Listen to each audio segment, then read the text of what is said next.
It shows we are stronger not when we are alone, but when we bring the world together.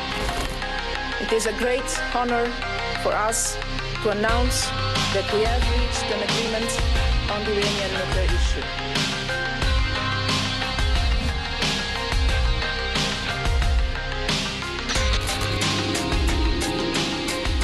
بدترین حکومت در آمریکا سر کار است. We will be instituting the highest level of economic sanction.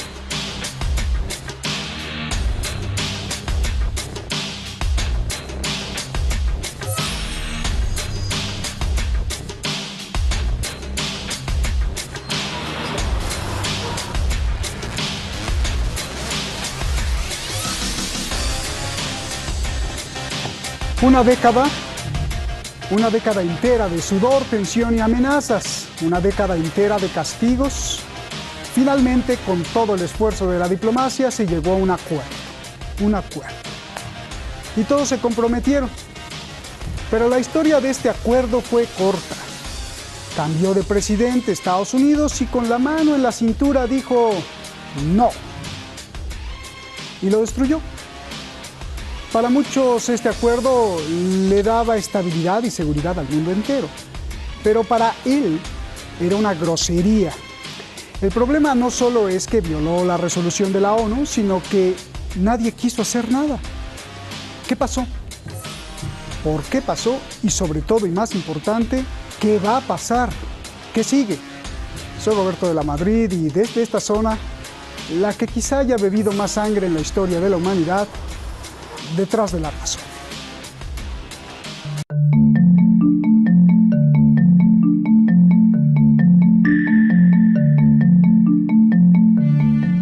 En 2006, el Consejo de Seguridad de la ONU sancionó a Irán. Estados Unidos, Reino Unido, Francia, Rusia y China votaron por unanimidad. Acusaron a Irán de perseguir armas nucleares. Irán decía que era mentira. Este fue el principio de un sinnúmero de sanciones: prohibición de tecnología de misiles balísticos, restricciones financieras, bancarias, económicas, de tránsito y de seguros. Iran's pursuit of nuclear weapons capability constitutes a grave threat and demands a clear statement from this Council. Today we are placing Iran in the small category of states under Security Council sanctions and sending Iran an unambiguous message that there are serious repercussions to its continued disregard of its obligations and defiance of this body.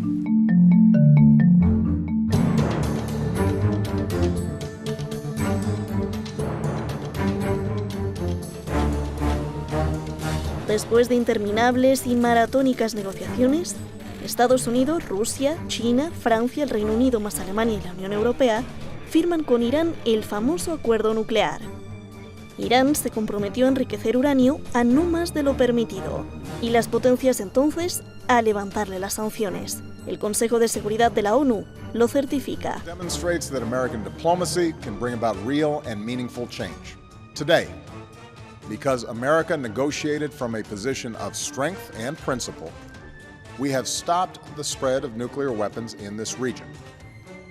Because of this deal, the international community will be able to verify that the Islamic Republic of Iran will not develop a nuclear weapon.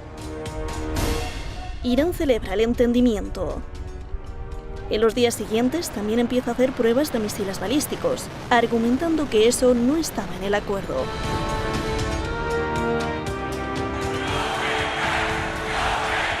Llega Donald Trump y rompe todo. Abandona el acuerdo. Alega que el acuerdo no frena a Irán en el desarrollo de misiles, ni en la financiación del terrorismo, ni en las mismas armas nucleares. Entonces restablece las sanciones a Irán y ordena una campaña de máxima presión. Los demás signatarios condenan la salida unilateral de Donald Trump. Sin embargo, no pudieron hacer nada. Rusia, China, pero sobre todo Reino Unido, Francia y Alemania, prometieron compensar la salida de Estados Unidos sin ningún éxito. Irán no puede comerciar porque las empresas tienen miedo de que Trump las sancione. Irán ha abandonado gradualmente sus compromisos nucleares. Hoy, a 2 años de que Trump abandonó el acuerdo, Irán le exige que regrese sí o sí, que levante todas las sanciones para poder negociar. El canciller de Irán, Zarif, denuncia que Trump se retiró del acuerdo nuclear sin el apoyo del pueblo estadounidense. Muestra estos sondeos. El canciller de Irán también envía una carta al secretario general de la ONU, Antonio Guterres, en la que vuelve a denunciar que la retirada de Estados Unidos del acuerdo nuclear, así como las sanciones, son ilegales y una violación flagrante de la Carta de las Naciones Unidas.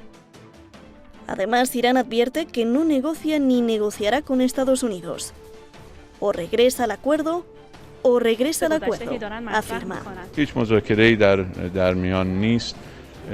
آمریکایی‌ها نشون دادن که نمیشه به مذاکراتشون اعتماد کرد، نمیشه به نتیجه مذاکراتشون اعتماد کرد. تقریبا همه دنیا به این نتیجه رسیده که هر توافقی با آمریکا بکنه، هر لحظه‌ای که آمریکایی‌ها بخوان اون توافق رو نادیده میگیرن.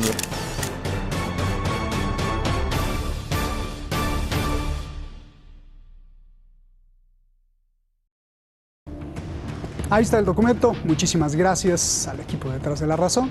Muchísimas gracias a usted, siempre allá en las redes sociales apoyándonos. Es un placer, gracias y es un honor. Vamos directamente con nuestros invitados, que hay muchísimas preguntas. Nicola Hadwell, maestro Nicola, usted lo conoce muy bien, internacionalista, experto en todo lo que pasa en el planeta, sobre todo en esta región, allá en Chile. Gracias. Axel Muizarra, periodista con mucho prestigio, usted lo conoce y lo ha seguido por las redes sociales desde hace mucho tiempo. Axel, muchas gracias por estar aquí. Nicola, comienzo contigo. Irán acusa a Donald Trump de violar la Carta de las Naciones Unidas. Donald Trump lo niega y dice que lo hace pues por la seguridad del mundo. Explícame esta ecuación que yo le llamo ecuación de guerra, por favor. Bueno, gusto saludarte, Roberto. Como siempre, un agrado estar en tu programa. Gracias. El primer peligro del mundo no lo es Irán, es Estados Unidos. Es Estados Unidos el país que hace peligrar la paz en todo el mundo.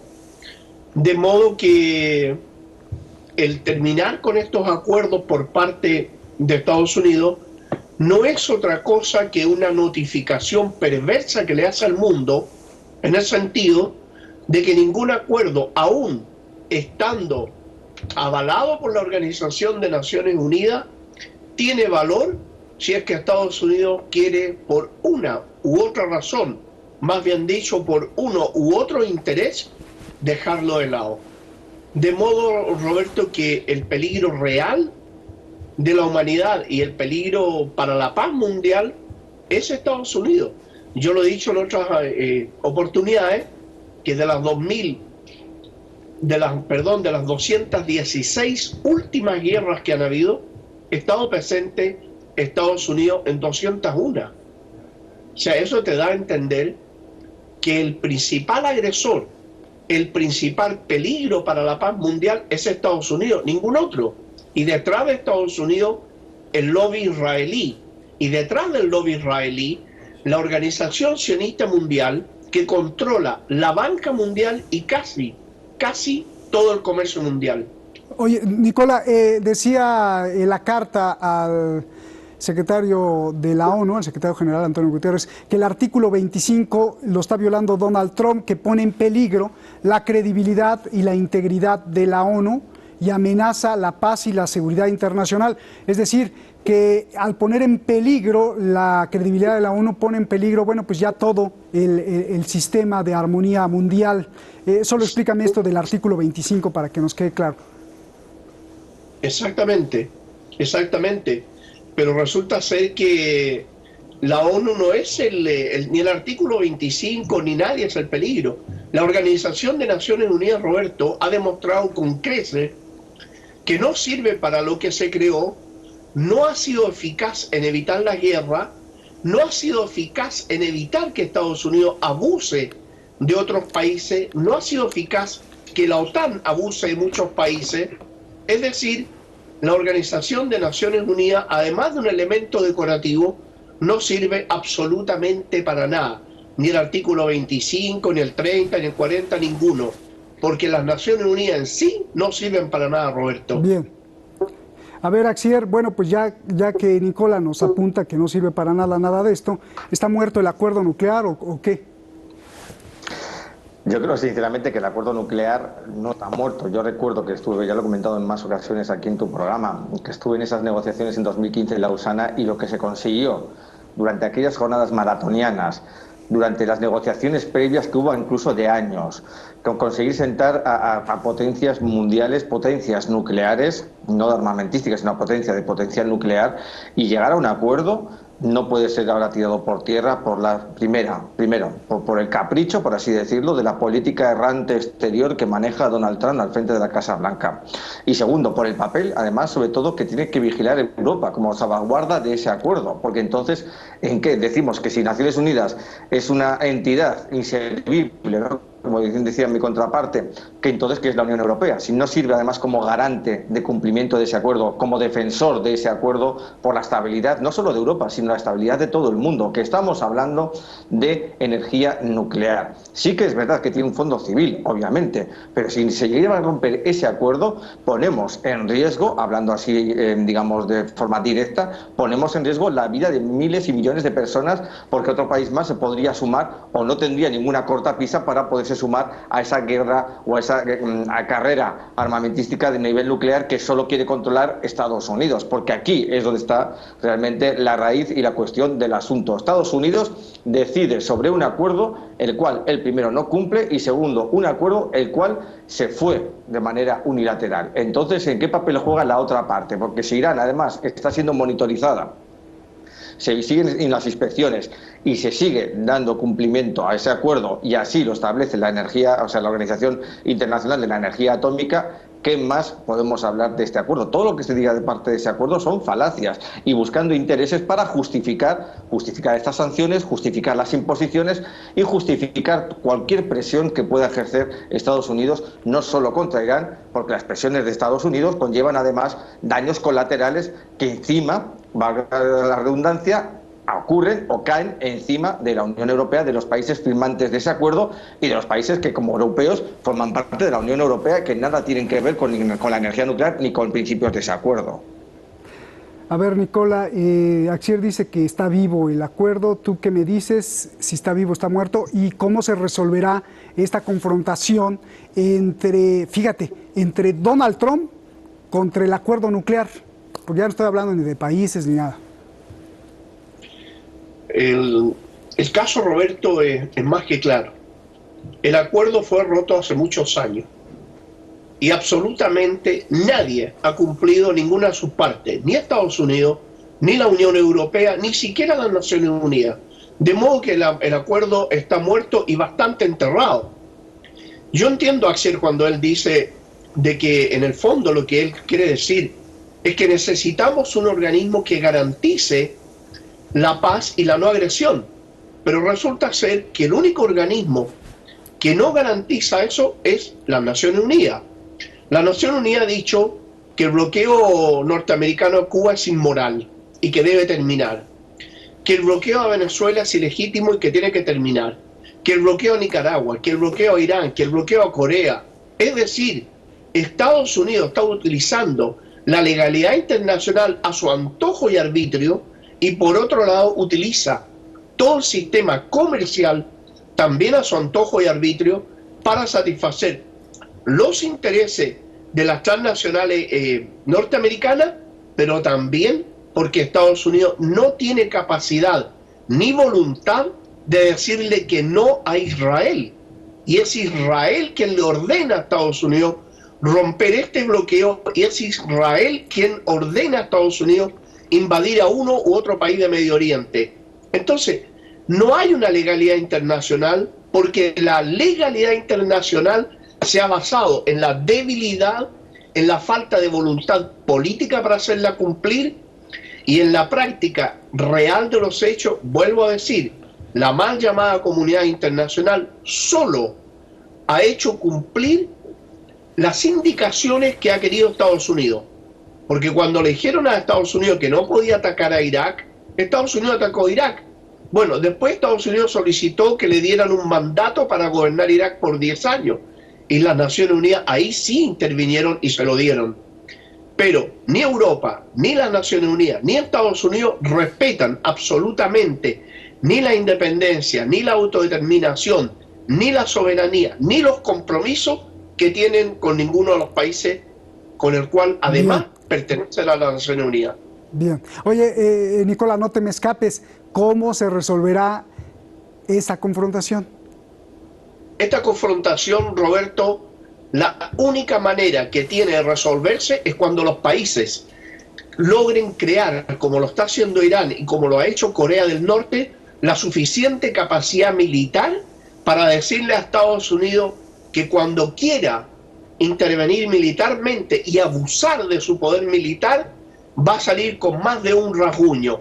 Esa es la única desgraciada realidad que tenemos. Estados Unidos respeta única y exclusivamente el poder militar. Desafortunadamente, para la humanidad, para las Naciones Unidas y para todos nosotros en el mundo, para todos los seres decentes, desafortunadamente Estados Unidos solo respeta y obedece el lenguaje de la fuerza. Bien.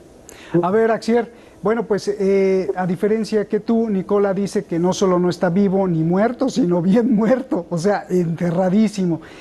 Tu réplica rápido, y también yo te pregunto, ¿cuál es el peor escenario y el mejor escenario si este nudo o si este muerto no revive o si sigue? A ver.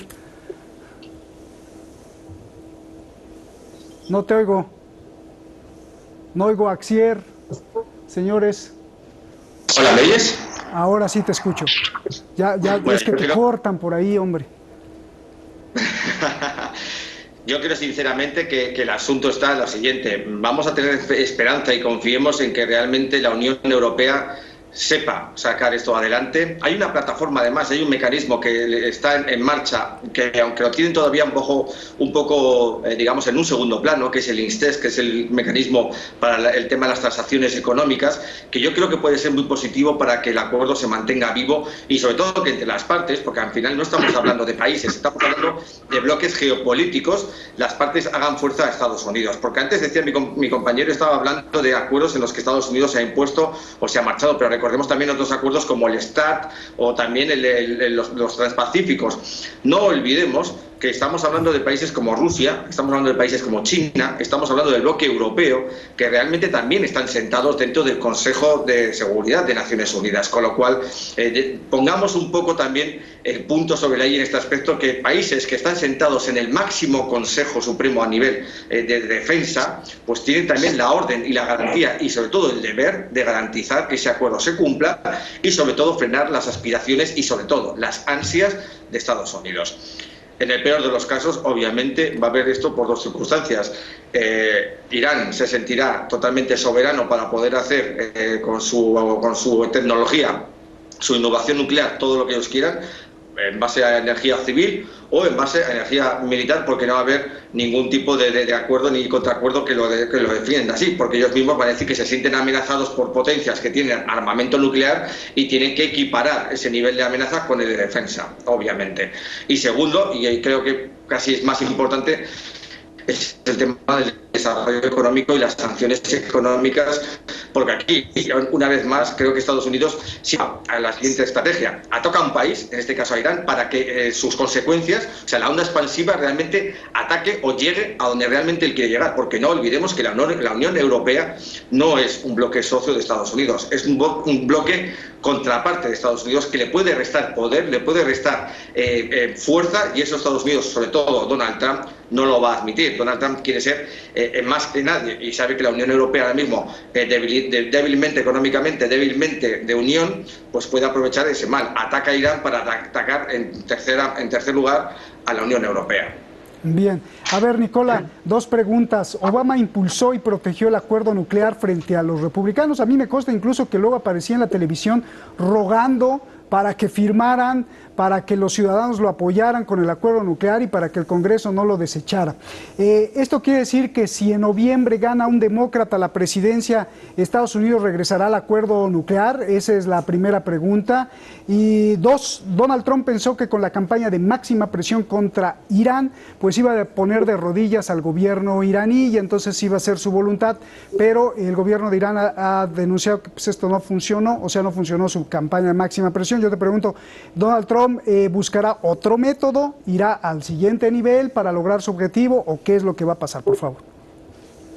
Roberto, mira, por primera vez yo no estoy de acuerdo contigo, porque Donald Trump no piensa. Él simplemente obedece. Cuando tú dices pensó, no piensa Donald Trump. No, pero eso no lo denuncia Irán.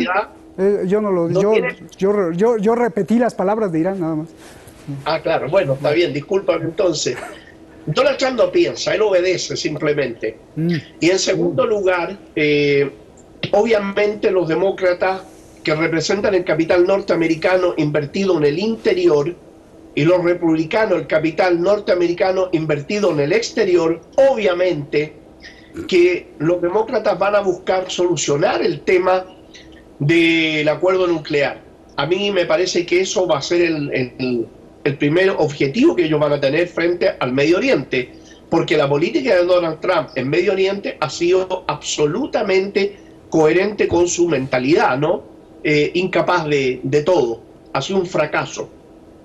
Por otro lado, con Axier, yo la discrepancia que tengo con él es que la Unión Europea no es inocente, ni es una contraparte de Estados Unidos.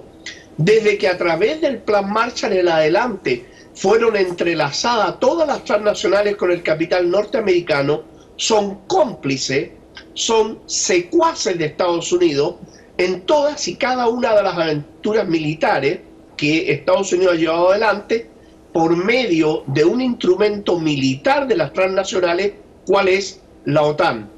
Vale decir que Europa, si hubiera tenido algún ápice de libertad política hace mucho rato, que en 3 años habría solucionado este problema, más de 3 años.